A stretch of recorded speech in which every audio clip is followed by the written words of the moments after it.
और वो कुछ रिजल्ट्स मेंशन करने के बाद मैं सोल्यूशन की तरफ आता हूँ और फिर बात को ख़त्म करते हैं।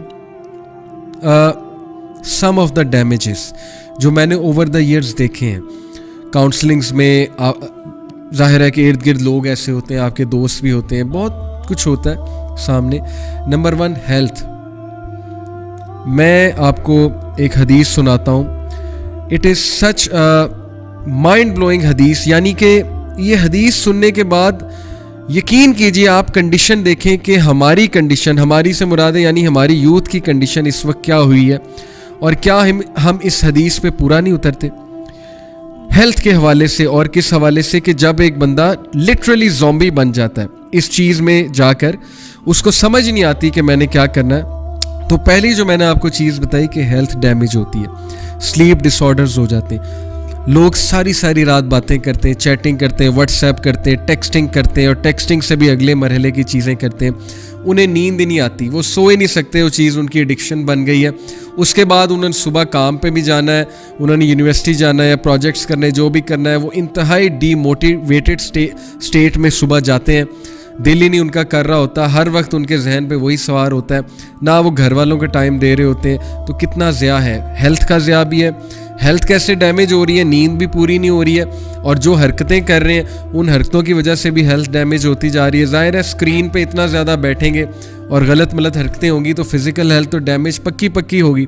ना डाइट है अच्छी, ना एक्सरसाइज है, ना कोई और चीज़ है, बल्कि वो सारी की सारी लस्ट और डिज़ायर पे बेसिस चीज़ें हैं। तो हेल्थ ने तो पक्का डैमेज होना है।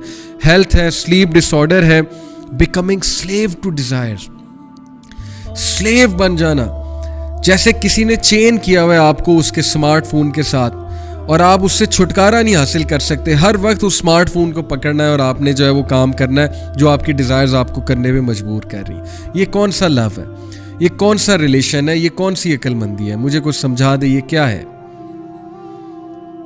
So I will tell you this हदीस, this is such a mind blowing हदीस अबाउट दिस स्टेट जो मैंने अभी आपसे डिस्कस की है कि अल्लाह के नबी सल्लल्लाहु अलैहि वसल्लम ने इस स्टेट को कैसे बयान किया। इसको मैं कहता हूँ ज़ॉम्बी स्टेट, कि यानी जब आपको चीज़ें जो है वो समझ ही नहीं आ रही, आपके सामने सारी चीज़ वाज़ेह है। सो प्रॉफिट सल्लल्लाहु अलैहि वसल्लम सेड, अल्लाह hates the one who is glutton and who shouts at market places, कि अल्लाह ताला उस शख्स को बिल्कुल भी पसंद नहीं करते जो रूड है, जो ग्लटन है। ग्लटन से मुराद बहुत ज़्यादा खाता है, मतलब ओवर ईटिंग करता है, ग्रीडी है बाय नेचर और उसकी लस्ट उससे कंट्रोल ही नहीं हो रही है। यानी जिसे हमारे सोसाइटी में कहते हैं ना कि इंसान एक्सप्लोड कर रहा है, फटा जा रहा है। रूड है, ग्लटन है, shouts in the market place, ओछी हरकतें हैं, शाउटिंग है।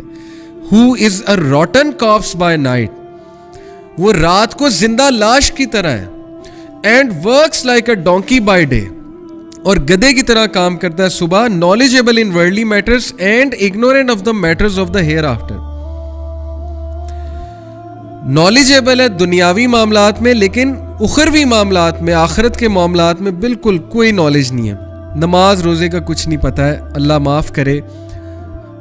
ये आज की हमारी जो यूथ है, हमने इन्हें बचाना है, हमने इनको हेल्प आउट करना है। ये हदीस मैं उन्हें पिन पॉइंट करने के लिए या टारगेट करने के लिए नहीं बता रहा, मैं इसलिए बता रहा हूँ कि अपने आप को बचा लें इस स्टेट से। Do not be a rotten corpse by night. Literally अगर आप अपने आप को रात को देखेंगे, यू विल सी कि you are a rotten corpse. आप मैट्रेस पे लेटे हुए, मोबाइल फ़ोन लेके, आंखें आपकी लाल हुई हुई हैं, नींद से आपका बुरा हाल है, लेकिन आप रॉटन कॉप्स की तरह, ज़ॉम्बी की तरह हैं। कितनी बुरी बात है, कितना ज़्यादा हम अपना नुकसान कर रहे हैं। प्लीज़ इस जेल से छुटकारा हासिल कर लें, इस चीज़ से अपने आप को छुड़ा लें, वरना तबाही जो है हमारा मुकद्दर बन जाएगी। कई केस स्टडीज़ हैं हमारे पास। एक सिस्टर MBBS की स्टूडेंट, टॉप की स्टूडेंट, इस चक्कर में पड़ी, अपनी रूममेट से इंस्पायर होकर, रूममेट का बॉयफ्रेंड था, वो मिलने भी जाती थी, मैकडोनल्ड जाती थी, जो भी हमें बात पता लगी, बहरहाल डेटिंग भी होती थी, सब कुछ होता था, वो देखती थी।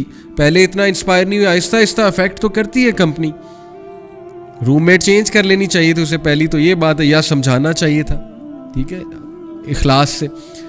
लेकिन आहिस्ता आहिस्ता इंस्पायर हुई। रूममेट ने किसी के साथ सेटिंग कराई कि मैं तुम्हारी भी सेटिंग कराती हूँ। बिल्कुल ट्रू स्टोरी आपको सुना रहा। वो ऐसी फंसी बेचारी इन चक्करों में कि उसकी सप्ली आई MBBS से, और लिटरली शी वाज क्राइंग कि मैं अब MBBS, मेरा दिमाग ही जो है वो इस चक्कर में पड़ चुका है, मुझे समझ नहीं आती मैंने कैसे पढ़ना है, मैंने क्या करना है। She was love struck, this disease affected her, it became very difficult for her. और फिर वो ट्रॉमा जो डंप होने के बाद आता है, जो तब आता है कि जब आपने किसी से दिल लगाया होता है वो कहीं और चला जाता है, चली जाती है, उस ट्रॉमे का फिर क्या है। तो पहली बात इसमें पड़े क्यों है, ये बात है असल में। Slave to desires, eating disorder, sleeping disorder, health damage होना, अपनी ग्रोथ और एजुकेशन को जो है अफेक्ट कराना। जैसे मैंने आपको कहा, बहुत से मिडिल क्लास लोग यूनिवर्सिटीज़ में हैं, उन पे बड़ी जिम्मेदारियां, लेकिन वो अपने आप को इस चीज़ में फंसा लेते हैं और फिर निकलना मुश्किल होता है। और फिर उनकी सारी लाइफ के डिसीजंस चेंज हो जाते हैं, उनकी सारी लाइफ को डायरेक्ट वो एक इंसान कर रहा होता है, और एंड में मिलता क्या है, कुछ भी नहीं। डिस्ट्रेस एंड एंग्विश, पेन में रहना, एंग्विश में रहना, डिस्ट्रेस में रहना। जैसे एक यंगस्टर मेरे पास आए, एक यूनिवर्सिटी के, कहते हैं कि मुझे बहुत पसंद है और मैं इनसे बातचीत करता हूँ, लेकिन इनके मूड स्विंग्स बहुत होते हैं और मैं परेशान हो जाता हूँ। अचानक इनकी कोई डिमांड आती है, मैं वो पूरी करता हूँ, फिर कोई और डिमांड आ जाती है, फिर इनके मूड स्विंग्स बहुत होते हैं। फिर मैंने इन्हें एक क्लास फेलो के साथ बैठे देखा, आई फेल्ट जेलसी। मतलब what is wrong with you man? कोई डिग्निटी होती है, कोई ऑनर होता है, तुम किस चीज़ ने तुम्हें जकड़ लिया है? तुम हर वक्त तुम टेंशन में सवार हो, तुम्हारे सर पे टेंशन सवार है, तुम जो है वो अपने आप को अजियत दे रहे हो इस चीज़ के पीछे। मुझे समझ नहीं आ रही हमारी यूथ को क्या हो गया। यानी सारी एनर्जीज अपनी एक बंदे के पीछे वेस्ट कर दी, एक चीज़ के पीछे वेस्ट कर दी, और वो अगला जो है वो आपको for whatever reason, psychological reason, childhood traumas और वट एवर, वो आपको भी जो है वो सफ़र करा रहा है। लेकिन आप कहते हैं मैंने सफ़र होना है, आप कहते हैं मुझे मज़ा आता है सफ़र होने में, यही कहते हैं ना।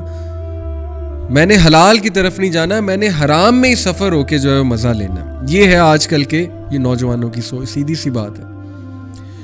तो ये सारी हार्श टोन मैंने इसलिए यूज़ की है बिकॉज मैं चाहता हूँ कि हम लोग अपने आप को इन चीज़ों से निकाल लें। तो कभी कभी हार्शली भी समझाना पड़ता है, कभी कभी रियलिटी चेक भी देना पड़ता है।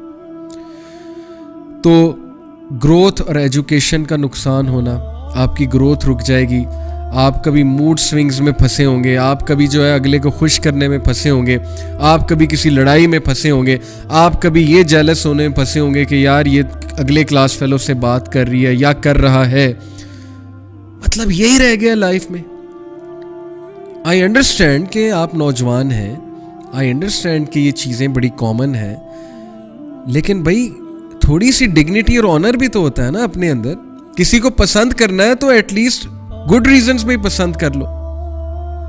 इस रीजन पे तो पसंद नहीं होना चाहिए ना कि अगला खूबसूरत बहुत है, अगला अट्रैक्टिव बहुत है और बस यही चाहिए मुझे।